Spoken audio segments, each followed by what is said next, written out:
Bonjour, nous nous retrouvons pour le point hebdomadaire de l'activité de votre député.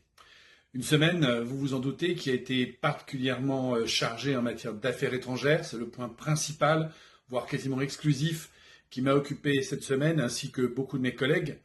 Nous avons dû rentrer dans une forme de présence guerrière, en particulier en Méditerranée, mais également en mer Rouge et à proximité du détroit d'Ormuz, afin d'assurer la sécurité de nos ressortissants, mais également d'assumer nos différents engagements en matière de défense avec nos partenaires. Je pense particulièrement au Golfe, où vous le savez, la communauté française, avec plus de 400 000 représentants, est présente de manière forte, que ce soit à travers directement l'activité militaire, mais aussi et surtout à travers les engagements des entreprises françaises au plus près de ces partenaires que sont les États du Golfe, mais je pense également à la Jordanie, je tiens ici également à penser au Liban, et je pense aussi à l'État d'Israël.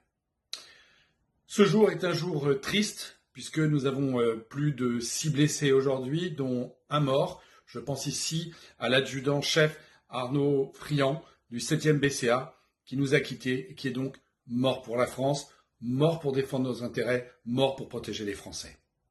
J'ai assisté personnellement, il y a 48 heures maintenant, à une réunion à Matignon, auquel participaient les principaux leaders d'opinion des groupes parlementaires, mais également les représentants des partis. Nous avons été invités par le Premier ministre, par le ministre de l'Intérieur, par le ministre des Affaires étrangères, par le ministre également des Finances, le ministre de l'Énergie et la ministre de la Défense, à échanger à bâton rompu sur la situation au Proche-Orient, avec 3 axes, principaux. Évidemment, tout ce qui consiste à expliquer la position de la France et en quoi nous ne sommes pas, à l'heure où je vous parle, partis au conflit. Nous avons déployé le Charles de Gaulle et l'ensemble de nos frégates pour protéger nos ressortissants, mais également pour protéger les États européens.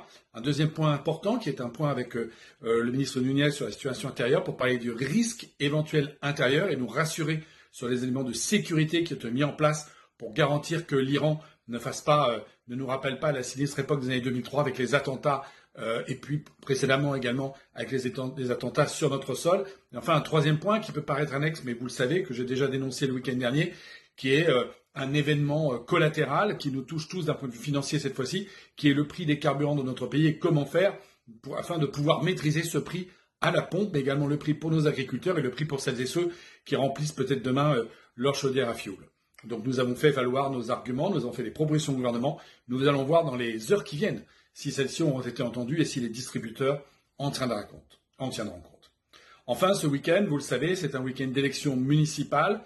Donc je vous conseille à toutes et à tous de faire entendre votre voix dans l'ensemble de nos 7 communes. Déplacez-vous, allez voter, montrez votre attachement à ce très belle mission qui est celui d'élu local.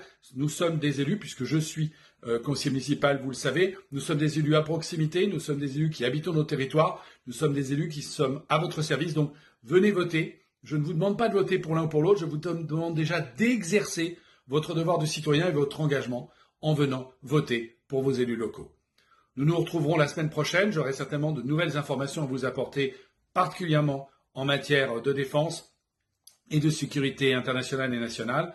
En attendant, je vous souhaite malgré tout et malgré ces circonstances, une très bonne fin de semaine. Au revoir et à très bientôt.